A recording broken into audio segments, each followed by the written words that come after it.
Um, Hello, everybody. Welcome again to LATOKEN VC TV show. My name is Osita Egon, and I'm your moderator for this event. LATOKEN VC TV is a venture capital television organized by the LATOKEN VC TV team to connect investors and entrepreneurs in an interactive session like this one.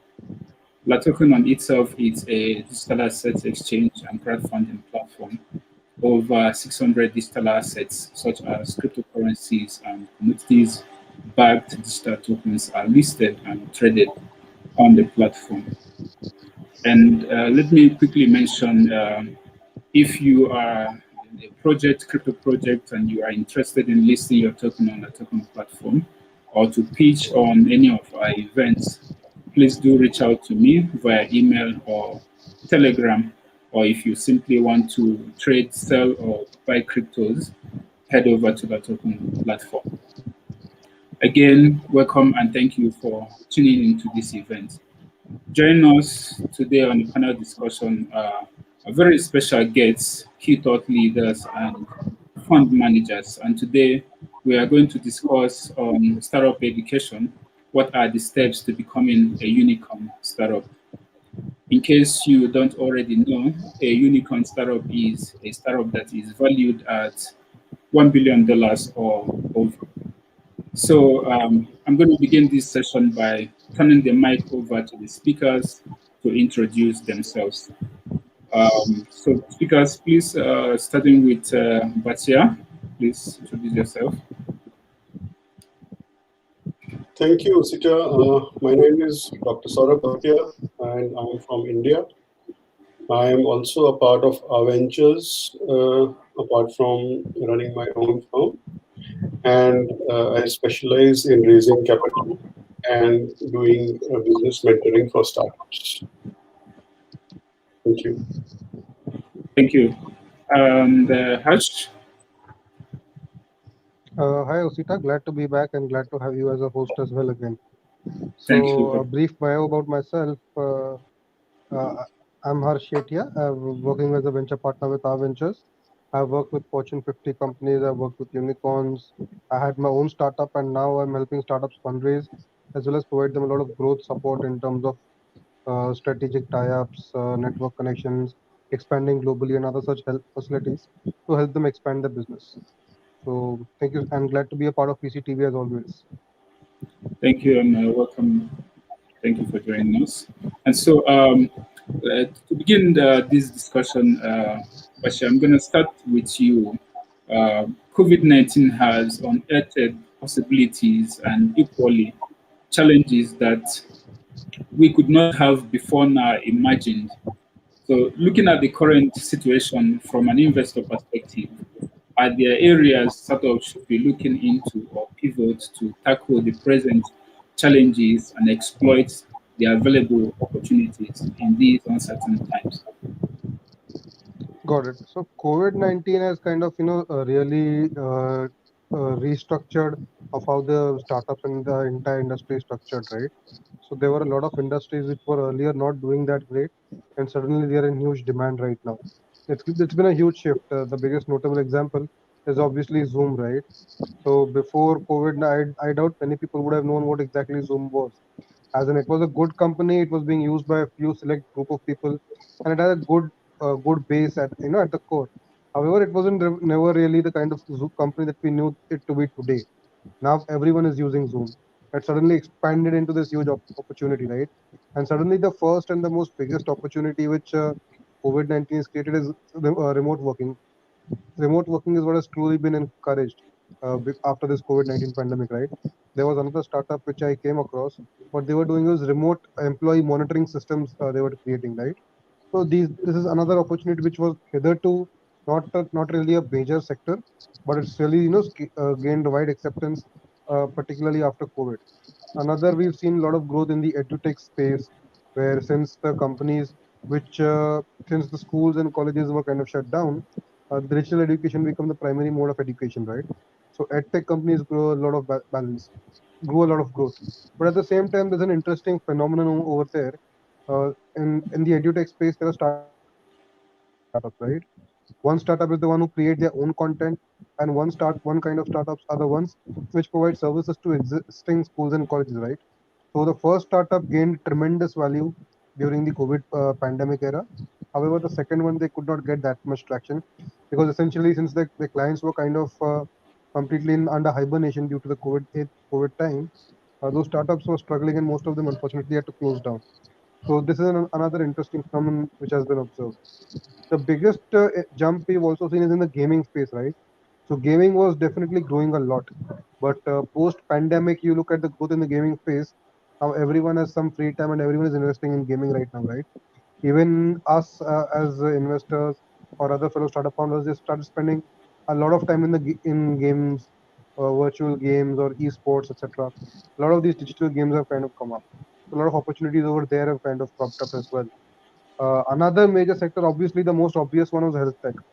So the investments in new health technologies, remote delivery mechanisms. How do you ensure? How excuse me? How do you ensure that you can provide healthcare services at the last mile?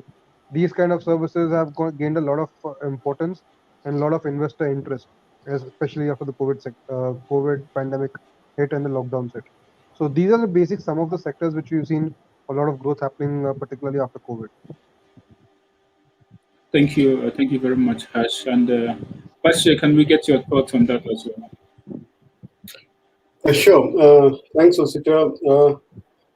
Harsh has very aptly covered all the major areas which have actually seen the first-hand growth due to COVID. We need to understand that what COVID did is that it kind of restricted us to our house, and we were restrained from moving away from the house, moving outside. So, majority of technology explosion that has happened of late has happened in the areas where your working from home can be facilitated or your education from home can be facilitated. At the same time, what is being ignored and is going to be a big potential area is those people who necessarily need to go out of the house and still work in a workplace. For example, people in restaurants, people who are doing physical work like flying an aircraft, being in the airport, doing cleaning jobs, doing factory jobs. These are the people who cannot work from home. So the area that needs to be looked into now and will be potentially highly rewarding is the area where you can provide services for hygiene maintenance and disinfection for people who need to go to a place to work, and also provide monitoring systems or provide records for monitoring of infections of people there in factories. So these kind of areas are currently being ignored because not everyone is going to the factories right now. But sooner or later, as the pandemic kind of slows down, people will resume completely working in physical capacity. But at the same time, the precautions, the monitoring, that will not go away. So that is another area which the startups can focus on.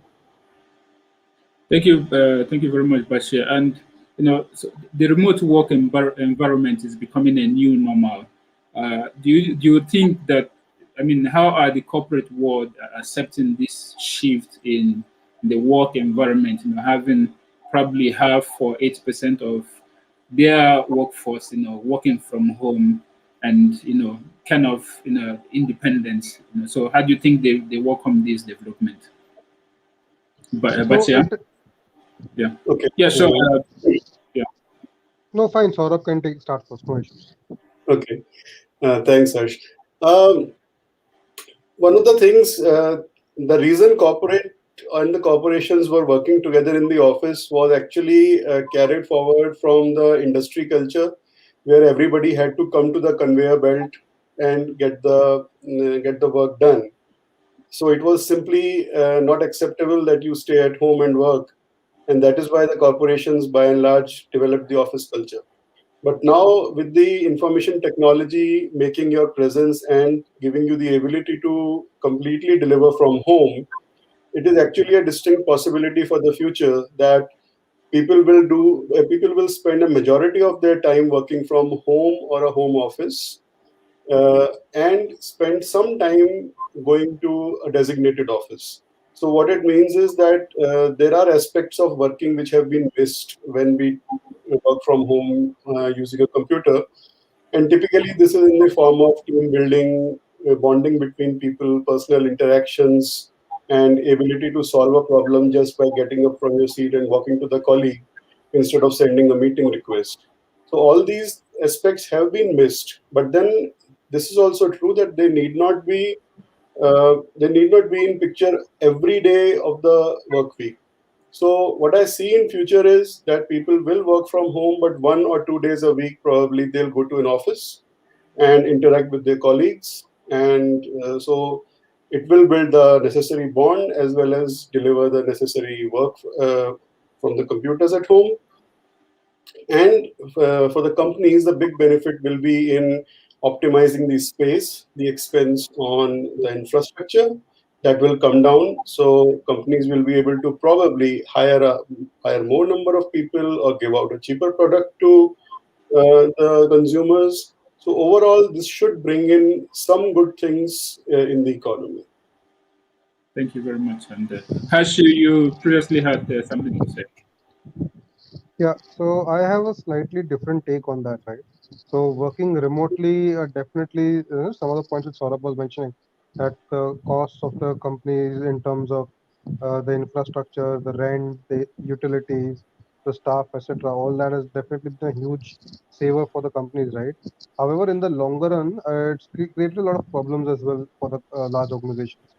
It's been very difficult to kind of ensure that the company culture is maintained thoroughly, right? The culture is created when you're physically present with your fellow co-workers, you're bonding with them on a regular basis, you're interacting with them. That's how a company culture is created, right? So in the absence of that, when if you're not going to a physical office, that culture element tends to lose out. And if you're hiring new employees, they would never truly understand what the company culture looks like because they've never been exposed to that environment, and they completely have to join virtually to begin with, right? So in that situation, it becomes very difficult to ensure that the company culture is truly communicated well. At the same time, what is being observed is people, they are not being they are unable to kind of manage the work at home as efficiently as they could manage working at home, right? On account of that, the distinct line between work life and home life has kind of been blurred. Because of that, it's creating a lot of other mental health problems as well, right? So I've seen a lot of startups right now for working into the mental health space. Recently, a startup from US had kind of reached out to me for raising funds for the mental health startup. So, and another one in Middle East had kind of reached out as well. So I'm seeing a lot of startups in this space because we've also seen a huge spike in the number of suicide rates as well, right? You look at it across the board, right from little kids, 12, 14-year-old kids, all the way up to on higher end of the spectrum as well. So this has created a lot of mental issues because of which corporates are finding it very hard to kind of manage the employee morale, keep them engaged, and in the longer run, kind of keep it sustainable as well, right? So even though in the short run they are kind of saving expenses, but I would believe that this is, if given the choice that they would like to open up, they would definitely see a lot of benefits in opening up where people can come to these offices on a regular basis. Probably as Saurabh already mentioned, right? Not daily, but at least 1 to 2 days a week, so people can get their basic social interactions because eventually we are a social creatures and we need that, and that's an extremely important part of how we are doing it, right? So they can probably you look at some field force like the technology staff, the technology workers, or other workers. We don't have that much human involvement, human interaction required. Probably they can have mostly work from home for like most IT companies have done. But for rest of the staff, it's going to be crucial that they start moving back to office as quickly as possible. An additional observation which we've seen is it's been very difficult to build new initiatives and new partnerships working remotely from home, right? So if I am from a sales or BD person, and I want to build a new relationship or a new partnership with a new entity, it's not possible to do that virtually. It's you just don't get that element of trust in a virtual environment, right? So that has also made it very difficult for new business acquisition to happen and new relationships to be made. And business is essentially just accumulation of relationships, right? So this is another sector, this is another segment of the workforce whom they are just anxious to get back to the work as quickly as possible, as soon as possible, and they're looking to get back to offices. Thank you, Harsh. Thank you very much. Now let's look at unicorn startup valuation process. What are the common elements that serve as an early indicators of success well before a $1 billion valuation? Are there definitive ingredients and recipes that stack the odds in favor of a startup? How do you spot potential unicorn based on these factors? So for me, the biggest factor which I look at a startup is the founders is definitely one of the most crucial elements, right? At the initial stage, when you have a startup coming out to you, asking to raise funds for them, you don't have much to kind of see over there, right? They don't have enough traction, don't have too much customer base. So it's at a very preliminary stage. So what you look at is as the founder, and one of the differentiating elements of the founders is, do they have the kind of domain expertise which kind of gives them a special unfair advantage over someone else doing it, right? So I see a lot of times, fellow investors asking the questions, what is your unique moat, right, in terms of technology? What you can do so different in terms of technology which no one else can do? Unfortunately, technology these days is extremely commoditized, and if you have technology and build something up, it can very easily be replicated unless it is something very deep tech, like probably in the clean tech space or space tech space, or something deep AI involved. Unless it's that kind of technical technology is easily replicated, right? The most important parameter for me is the founder, and what kind of unfair advantage does the founder have in the specific industry? What specific insight does the person have regarding the specific industry? Does he know that something special within the industry which kind of gives him the unique advantage? That is the biggest thing which I look at. And additionally, the kind of morale that the person has, is he a go-getter? Is he aggressive in get accomplishing things? Can he get things done? And not just the founder, the entire founding team. I believe at least two founders are very important to kind of balance that, because a single founder may not have the entire skill set, neither the kind of mental attitude which is required to have a successful startup, right? So, coming back to the first point in terms of the founders, the unique advantage that the founder mind has, right? The biggest moat is the founder itself, because you cannot have another founder with the same mindset. So that becomes the biggest differentiating element in a startup. And as far as the founding team is concerned, the kind of skill set which I look at is, you need to have at least three founders at the most, and the founder, what they can do is, one of the founders is the visionary and the optimistic visionary, who's kind of driving the vision, looking at the big picture, and constantly driving towards the future initiatives. And the other person is slightly on the ground worker. He's slightly more on the conservative, slightly more defensive, and believes in getting the hustle and getting the work done, right? So these two kind of balance it out, get things done, at the same time look at the larger vision, and look at getting the business up. So these are some of the major things which I focus on. So just last week we had this Bumble IPO, right? The founder suddenly become billionaire. So the fact that she became billionaire was not sudden whatsoever. She was initially working with Tinder, and in Tinder they did not recognize her as a co-founder. So I would not get into the conspiracy part of it, whether it was true or it was not true. But the fact is that she worked in a company like Tinder, and then she created another app in the similar space, right? So it cannot get any more competitive advantage than that, when the founder has directly worked in the leadership team of a company like that, and brings so much wealth of knowledge and experience from that company, and brings it to this new startup. So this is the primary factor for me. It's the founder, rather the Thank you. founding team.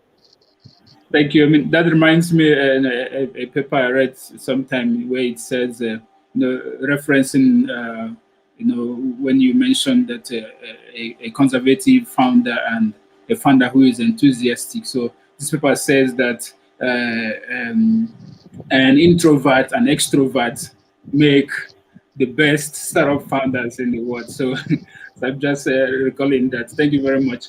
So, Sure. Sarah, over to you. Can you give us your thought on that? Thanks, Osita.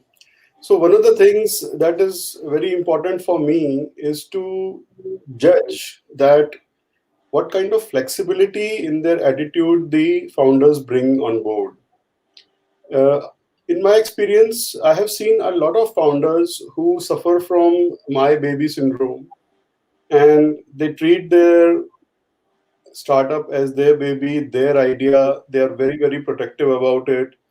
And no matter what, they don't want to change the idea because they have their own individual belief very much in that. And they think that right now nobody's understanding them, but once their product is big and it comes out, it will just change the world. Now, that may happen, probably 1 in 10,000 startups, but in general, that doesn't happen. The founders have to understand the reality. They have to take a reality check. They need to pivot constantly, improve on their business model, improve on their product, and deliver to the customer according to the customer need, not according to what they perceive or think is the need. So if the founders are stuck on their idea, not willing to experiment, not willing to pivot, that for me is a negative sign. And if they are, that's a very positive sign for me. The second thing that I look for is the response that their product is generating. A lot of times you will find startups that have developed a product which is very similar to an already existing product or maybe a new one. And the investor community suddenly goes crazy all over them, either because they are themselves of charismatic personality or the product is very new and appealing in nature. But then what I want to see is that what is the response in the potential customers who are eventually going to pay for it. If that response is lukewarm, then that is a no-no. While if that response is great, and so the product then becomes hot for me. So these two things I always keep in mind when I'm trying to judge whether this particular startup has the potential to become bigger or not. Unicorn, nobody can predict. I certainly cannot predict, but one can definitely get a feel that whether this business can make it or not. Thank you Thank very you. much. Thank you. And another question there. I know you and Hash has highlighted on attitude, uniqueness, and advantage, competitive advantage. I would like to quickly ask you. I've oftentimes heard that great ideas don't have value until you do something with them, and that investors don't fund ideas; they fund promising products and teams, like you've essentially mentioned here.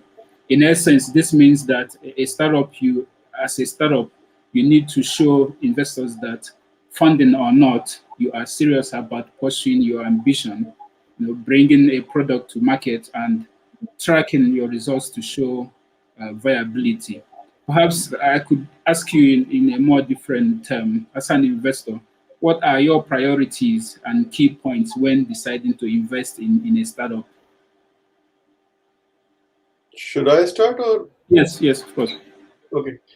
So, yes, that was very right when you said that a bias towards action is most important. I mean, ideas are dime a dozen. I will never invest in someone who comes and just gives me an idea. The important thing is that if that person has done even a little bit of work, has generated some response, and has corrected his or her path while doing that, that is much more important. And then it becomes so you can say that execution is the whole ball game. Ideas everybody can sit at home and think about, and we all get ideas, but the commercial feasibility of any given idea, no matter how good it is always questionable unless proven by a response in the market. So what I would look for is that the founder has had an idea. He has done some execution, bootstrap, doesn't matter. Poor quality to begin with, doesn't matter.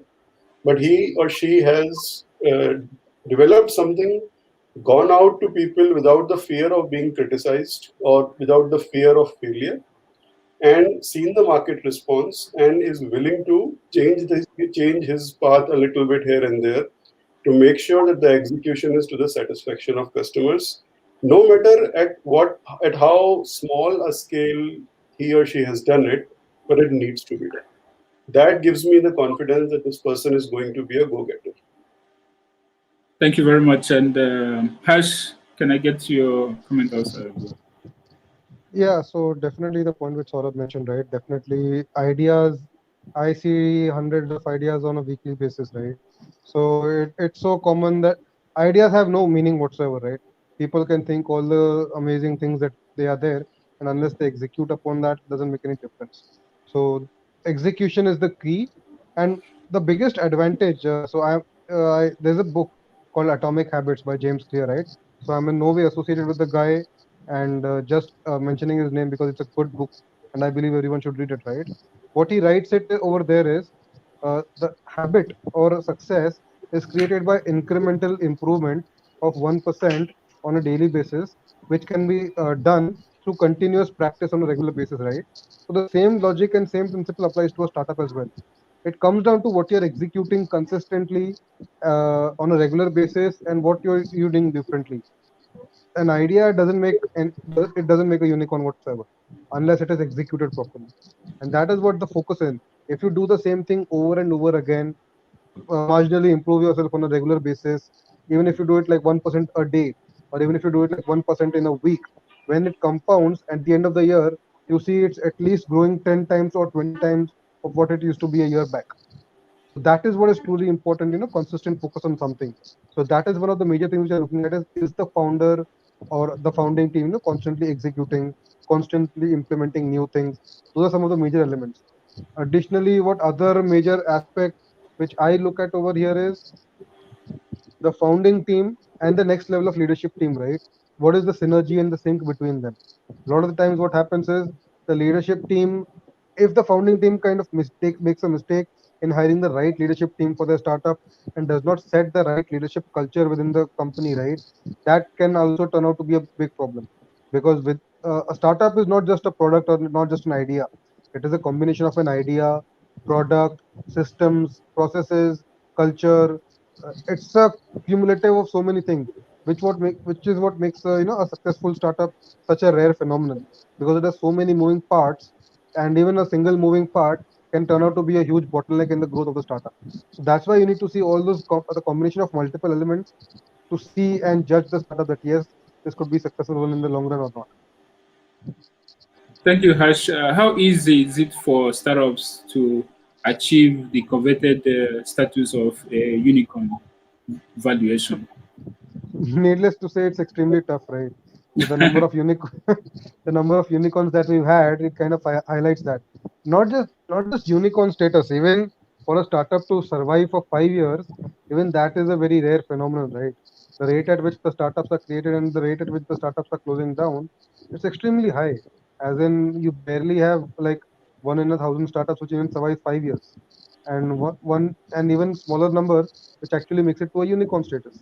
So it's extremely difficult, and as I mentioned the points earlier, right? There are so many moving parts which are required to get everything right. It is, I would say, it's like a cosmic fluke, right? When everything kind of comes together, only then is there a possibility that you can actually survive and create a successful startup. There's a huge element of effort, huge element of luck, and there are multiple factors which are involved. It becomes very hard to predict that.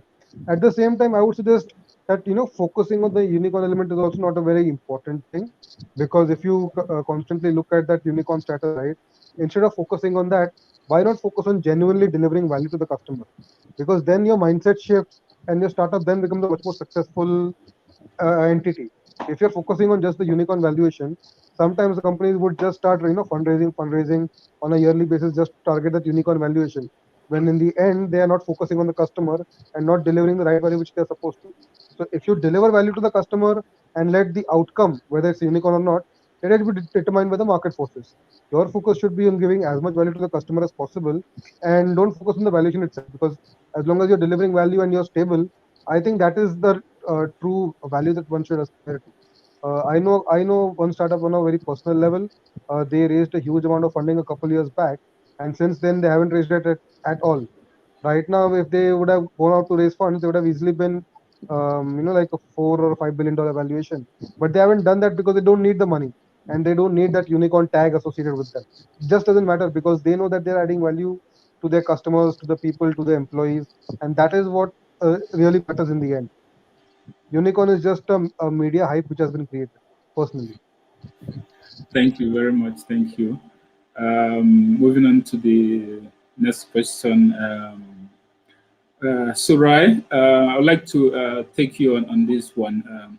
What are the core nuggets or available ideas that funders need to remember when growing their startup?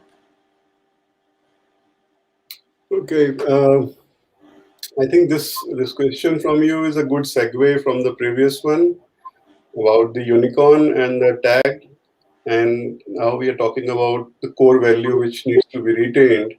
So, one core value that I think the founders need to retain is that they should not forget what was the original intention and purpose of the business. Right now, what is happening is startup is becoming the word, the ecosystem is becoming very, very hyped up.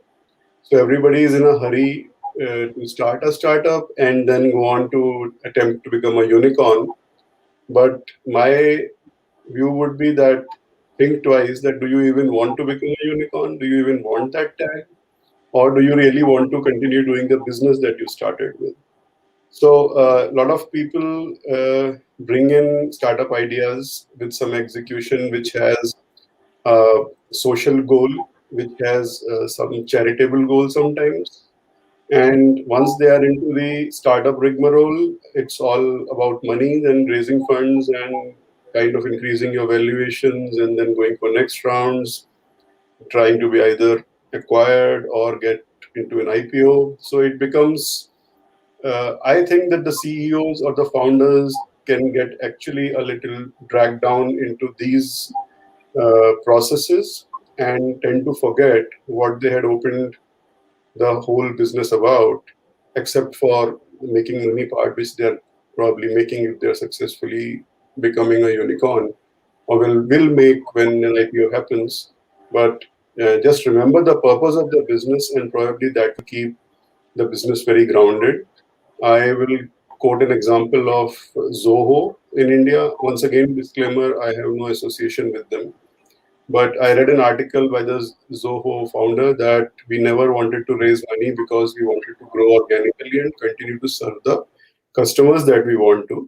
So today, Zoho is actually counted in one of the bigger companies providing office automations and MS Office equivalent services. And they did not raise funds and did not dilute their equity.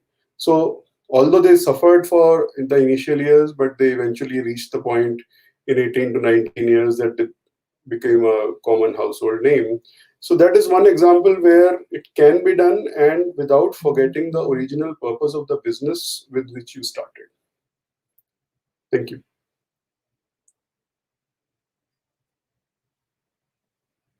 Harsh, would you like to add on that? No, it's pretty much the same thing, right? So if you look at it, it's not important whether it's a unicorn or not. That is just the kind of hype which has been created by the media and the entire ecosystem, right? The fact that you reach a unicorn, by the end you end up the valuation, the equity ownership of the founders in the company is so less, they barely come down to 10 or 20%. At that point, they can't even control the company whatsoever. The company is controlled by completely by the VC and the PE guys. It turns out you have a huge lot of value, but you can't control your company whatsoever. Is that the kind of route that you want to take down the line?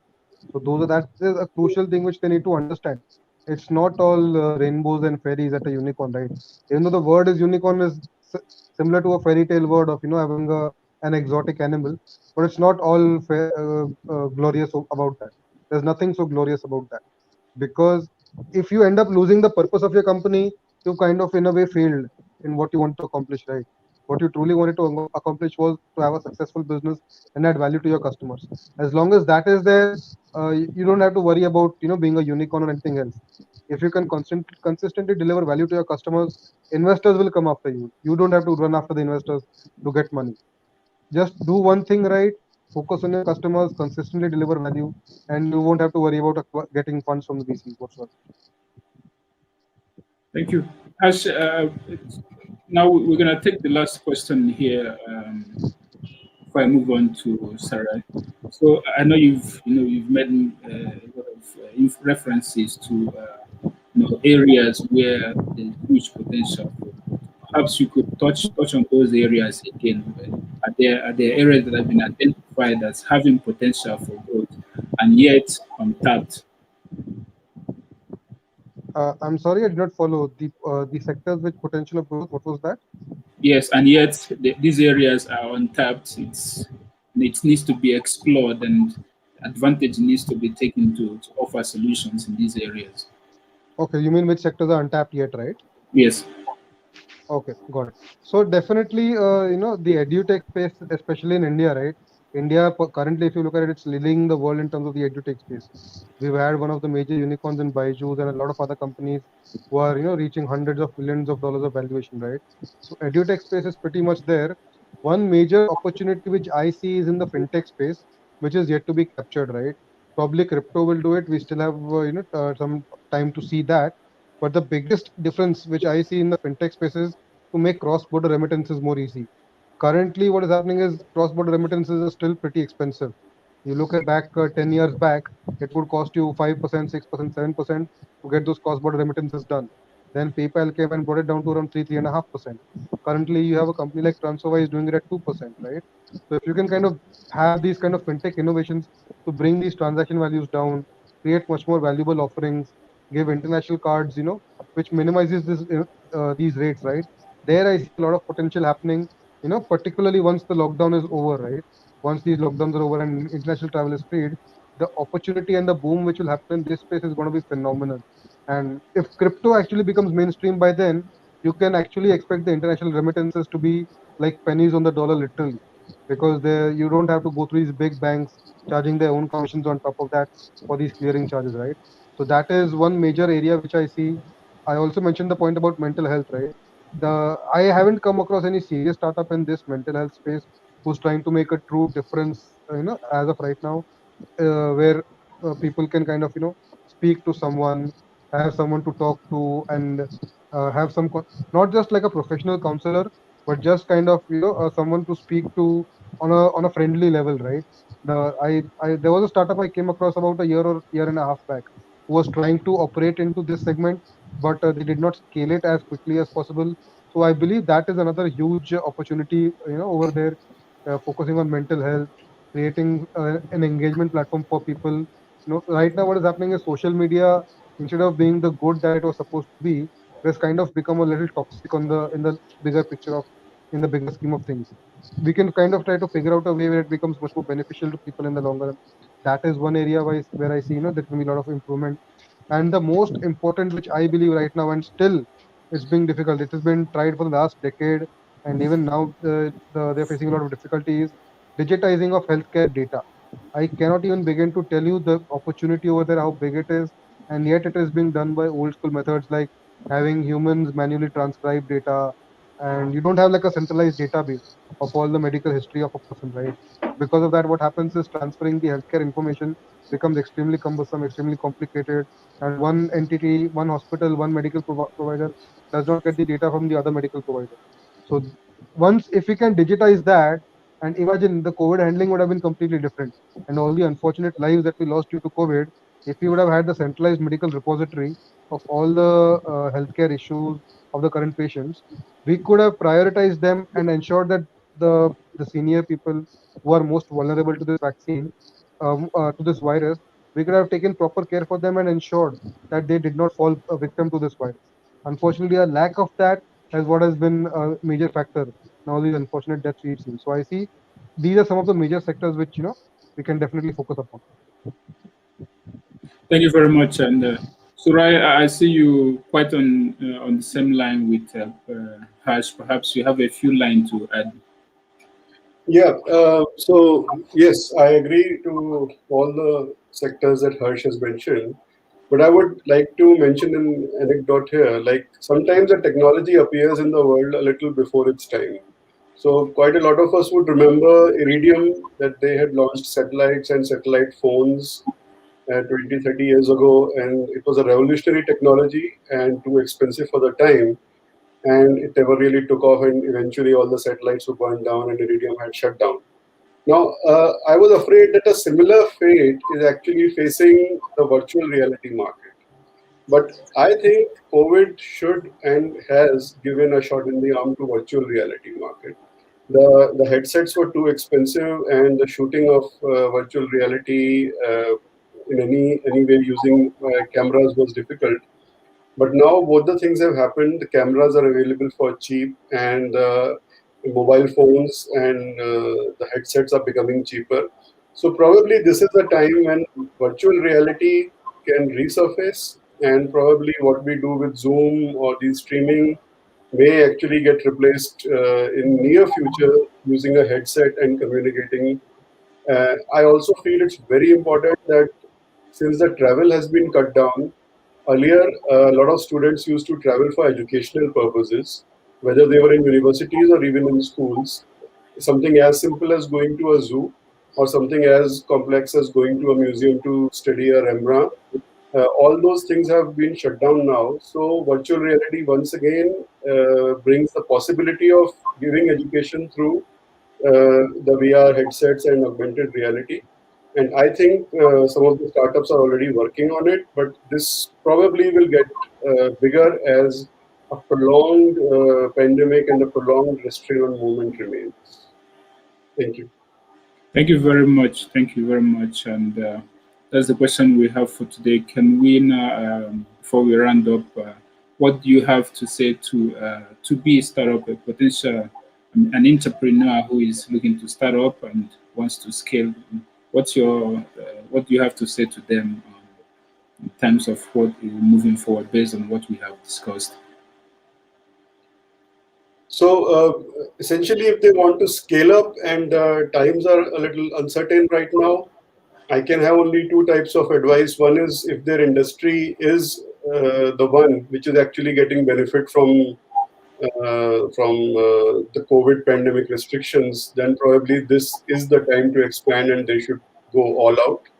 And if their industry is the opposite one, which is actually getting hampered by the COVID restrictions, then probably this is the time to brace yourself and hope for some time to pass. Typically, like travel industry being hit badly, there is no shortcut to success out there. So probably they'll have to wait it out.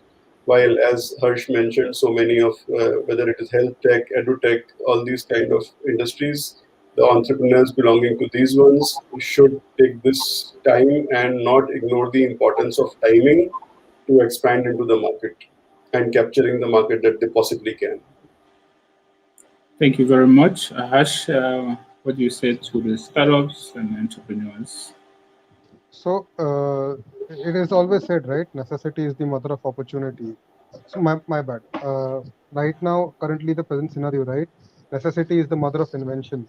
Right now, this is the best time for that. In terms of the opportunity that you look at it, there are so many sectors which are booming right now that it is you think that COVID has created a lot of problems, it's changed lives, and the business sentiment is poor, right? And yet, I consistently see these numbers by these crazy companies, these crazy startups who are literally they are breaking things, they are growing astronomically fast. The growth that is happening it is so amazing. So there's no literally there's no reason to kind of hold back right now. If you're in one of those unfortunate sectors like the travel sector that Saurabh was pointing out, right? Either you try to change your model as quickly as possible, pivot into something different, and kind of dip into your resourceful genes and figure out something different, something unique, which you can make revenue even right now. As far as the other sectors like the health tech, fintech, gaming, and the other required, right? This could not be a better time, honestly, because what is happening is the investors are so bullish in that sector, and with so much money being pumped into that, you need to really move fast, really move quick, try to break things, experiment new things, make some mistakes, learn from them, grow from them, and set up a lot of experiments, see what is working, what's not working, move as quickly as possible, and something or the other will stick and will give you something new which you never even expected yourself that something like this would work, right? That kind of atmosphere is required. You have to be a complete daredevil to get into this space right now, and really kind of make a lot of movement, a lot of progress. At the same time, do not lose sight of what you truly wish to accomplish and create value in the company. Don't run after the unicorn tag, right? Unicorn happens. Unicorns are not created. Unicorns happen. What you can control, and that is the value of your company. That is what you can control, and you must focus on that. Thank you very much, Hash. Thank you, gentlemen, for coming to speak to us, for taking out a few bits of your time out of your busy schedules to come talk to us and educate us. It's been an absolute pleasure to have you on our show. So, guys, I hope you enjoyed this show. If you do need help from Sarai or Hash, send us an email and we'll connect you. Or if you want to pitch on an event like this, send me an email, or the Visit TV team send them an email and we'll get you on board. Thank you again for tuning into this event. Until next time, you have a lovely day. Thank Bye you. Thanks bye. for having me.